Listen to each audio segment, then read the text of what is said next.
जय जगन्नाथ सांग माने मु पुणी थे स्वागत करुच्ची आपण मानू village blog and fun channel को मुझे सका उठी फ्रेश हो बाहर आमर प्रथम लोकेशन को लोकेशन टी हूँ लखनाथगढ़ जहाँकि माँ दुर्गा माता पूजा प्रसिद्ध से जगह माना जाए। आम भिडियो शेष पर्यंत रुहतु आम भिडियो मजा नियंतु।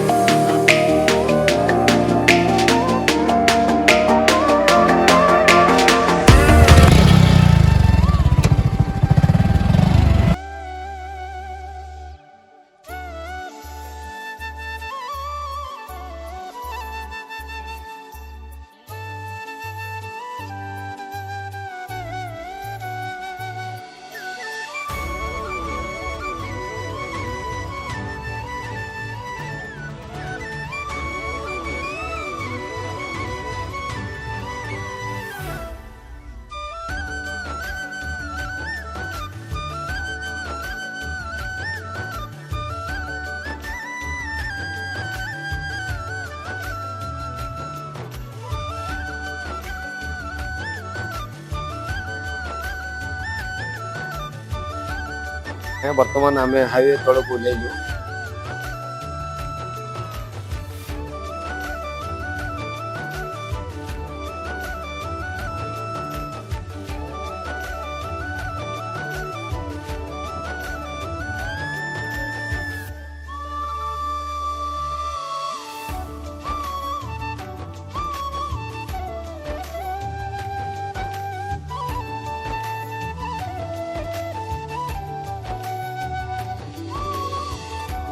ए लखनाथगढ़ पाखरे गोटे नुआ ब्रिज तैयारी होइछि जहाँकि आज सकाळु सकाळु सुंदर सूर्य उदय होइछि जहाँकि बहुत सुंदर लगुच जहाँकि मो निजको रोकी पारि निजे गोटे सेल्फी नापी चाहिए सेल्फी नहीं गोटे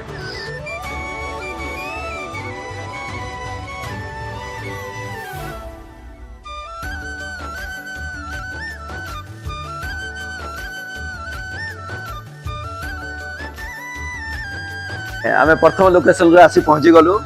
ये ऐतिहासिक राजमहल जहाँकि यहाँ बहुत पुराना 517 वर्षर पुराना राजमहल आसी पहुँची गलु। फाइनाली आम पहुँची गलु। आसी एठाकर आखपाख लोक मान पचारि आम जाना पाइलु राजा नाम थिला मुंशी। सी जड़े मुस्लिम थिले। देवी माँ दिने राजा को स्वप्न थिले तापरठू सी मूर्ति स्थापना करी पूजा आरंभ निजे करथिले। चलतु बर्तमान आम देखा कि पुराना ऐतिहासिक कहानी लुचि रही एठारे।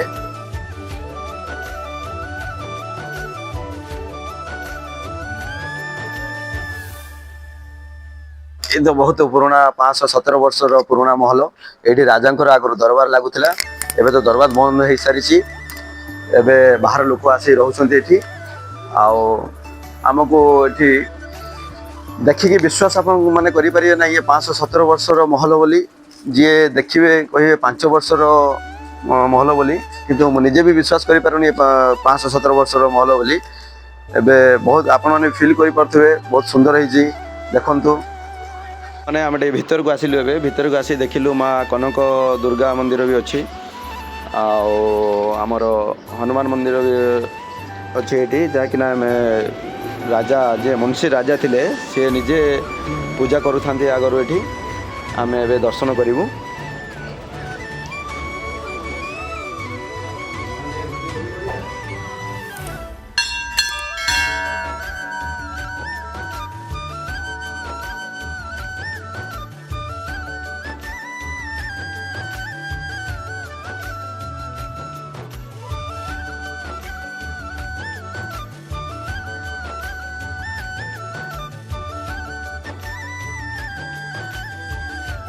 एते दिन पुराना महल रे मु निजे बुलाबुली करने को मत जमी निजक फिल होमि गोटे निजे राजा तेणु से खुशी रे गोटे छोट स्लो मोशन रे मु चलिकी फिलिंग करुँच निजे मुझे राजा भाया।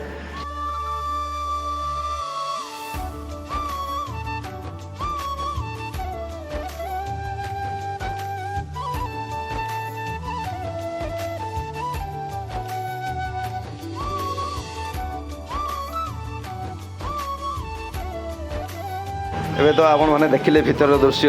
ଏବେ ଆମେ ବାହାର ପଟକୁ ଯାଉଛୁ। ବାହାରେ ବି ଏମିତି କିଛି ଦୃଶ୍ୟ ଅଛି ଆପଣମାନଙ୍କୁ ଦେଖେଇବୁ। ବାହାରୁ ଦେଖେଇବୁ ମହଲଟା କେମିତି ଦେଖାଯାଉଛି, କେମିତି କେତେ ବଡ଼ ଆକାରରେ ଅଛି ମହଲ। ଆପଣମାନେ ଦେଖିପାରିଲେ କେତେ ବଡ଼ ଆକାରର ମହଲଟା। ଏ ମହଲଟା ଯେ ହେଇଛି ଭାବୁଛି ପାଖାପାଖି 2 ଏକର ଜାଗା ଭିତରେ ହେଇଛି ମହଲଟା। ଆକାରରେ ଜଣାପଡ଼ୁଛି ବହୁତ ବଡ଼, ଆପଣମାନେ ଦେଖିପାରୁଥିବେ।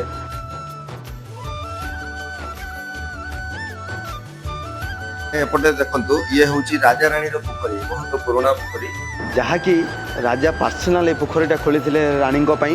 ରାଣୀ ଏଇଥିରେ ଗାଧଉଥିଲେ। ଏଠି ତ ଆପଣମାନଙ୍କୁ ଦେଖେଇଦେଲି, ମହଲ ବିଷୟରେ ବି କିଛି କହିଲି।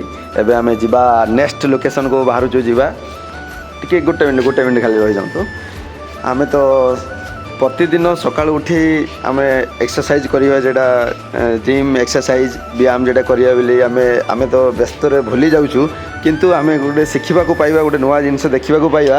ଦେଖନ୍ତୁ ଏମିତି ଗୋଟେ କୁକୁର ପାଖରୁ ଆମେ ଶିଖିବାକୁ ପାଉଛୁ, ସେ ସକାଳୁ ଟାଇମ୍ ଭୁଲି ନାହିଁ, ଠିକ୍ ତା ଟାଇମ୍ରେ ସେ ଏକ୍ସରସାଇଜ୍ ବ୍ୟାୟାମ କରୁଛି। ଦେଖନ୍ତୁ ସାଙ୍ଗମାନେ, ଆପଣମାନେ ଦେଖିକି କିଛି ଶିଖିବାକୁ ପାଇବେ।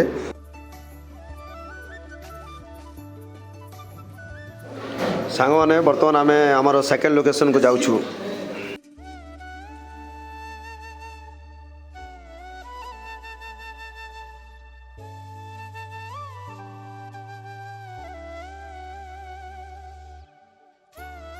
ଆମର ନେକ୍ସଟ ଲୋକେସନକୁ ଯିବା ସମୟରେ ହାଇୱେରେ ଗୋଟେ ବଡ଼ ରେଷ୍ଟୁରାଣ୍ଟ ଦେଖିବାକୁ ପାଇଲୁ।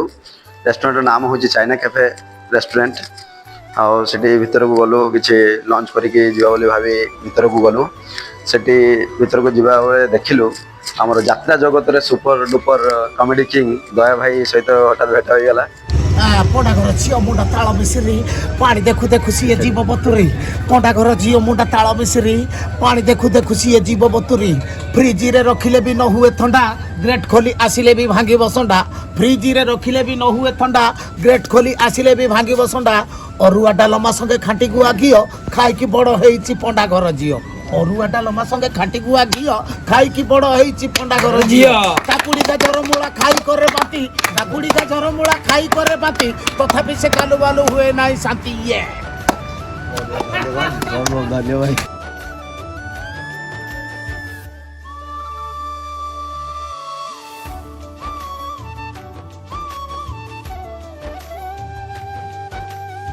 ଏବେ ଆମେ ଓହ୍ଲେଇବୁ ହାଇୱେରୁ ମନ୍ଦିର, ରାଜଘାଟ ମନ୍ଦିର ଆଡ଼କୁ ଯେଉଁ ରାସ୍ତାଟା ଯାଇଛି ଆମେ ଓହ୍ଲାଉଛୁ ସେଠି।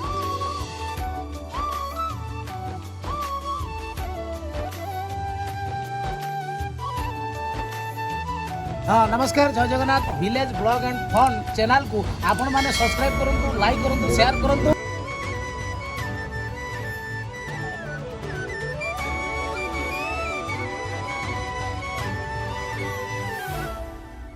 ବର୍ତ୍ତମାନ ଆମେ ମନ୍ଦିର ଭିତରକୁ ଯିବା।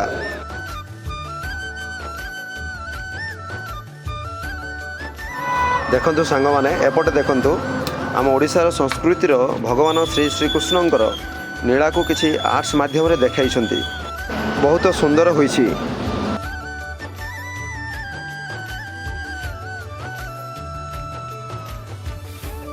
ଚାଲନ୍ତୁ ଏବେ ମନ୍ଦିର ଉପରକୁ ଯିବା।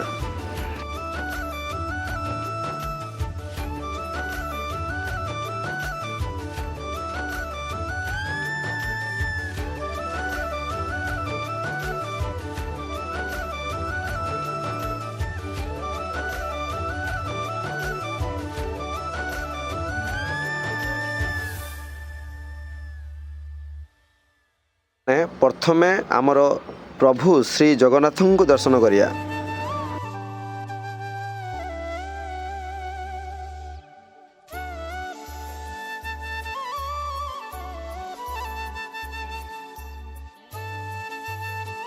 ଶ୍ରୀ ଜଗନ୍ନାଥଙ୍କର ଯେତେ ଅବତାର ଥିଲା ସେସବୁ ଏଠାକାର ମନ୍ଦିର ଭିତରେ ଆର୍ଟ୍ସ ମାଧ୍ୟମରେ ଦେଖାଇଛନ୍ତି।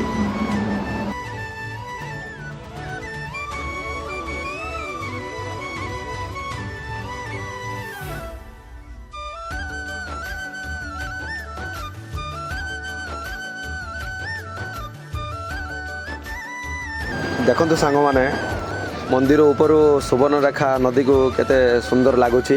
ଆପଣମାନେ ବି ଦେଖିଲା ପରେ ଆପଣମାନଙ୍କୁ ବହୁତ ଖୁସି ଲାଗିଥିବ। ଦେଖନ୍ତୁ ବହୁତ ସୁନ୍ଦର ହେଇଛି ନଦୀଟା।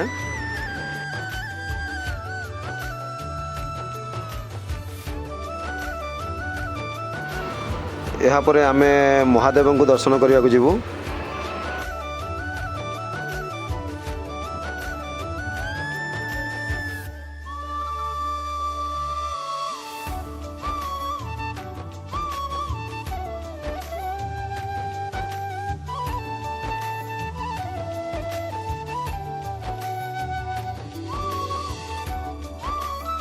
ये मंदिर अधिक प्रसिद्ध हो पारि जहाँकि बाहागर तिथि टाइम रे दिन को 100 रु ऊर्ध्व बाहागर ये होता है जहाँ आम जाना कथा आउ से चारिआडे जनाशुना भी मंदिर नाम अच्छी।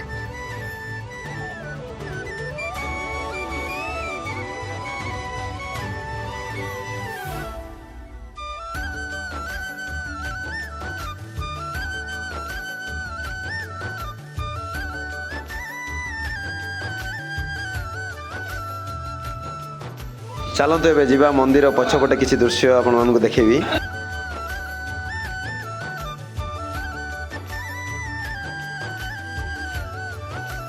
ये देखंतु बहुत बड़ विशाल अश्वत्थ गछटी रही अछि बहुत वर्ष पुराना गछटी जहाँ आम जाचु ये अश्वत्थ गछरे स्वयं विष्णुदेव बास करती।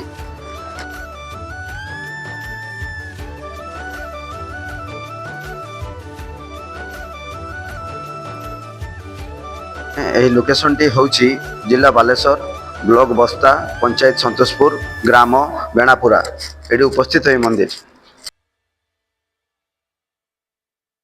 जय जगन्नाथ सांग मैंने आम दुईटी जगह तो घूरीदेलु। आम प्रथम हूँ लोकनाथ घूरिक आसलु पुणी राजघाट उपाध्याय मंदिर बहुत पुराना मंदिर ये भी किसी देखलु। आम ओडिशा संस्कृति भितर बहुत पुराना मंदिर अच्छे ये जहाँकि आम घूरिक देखलु।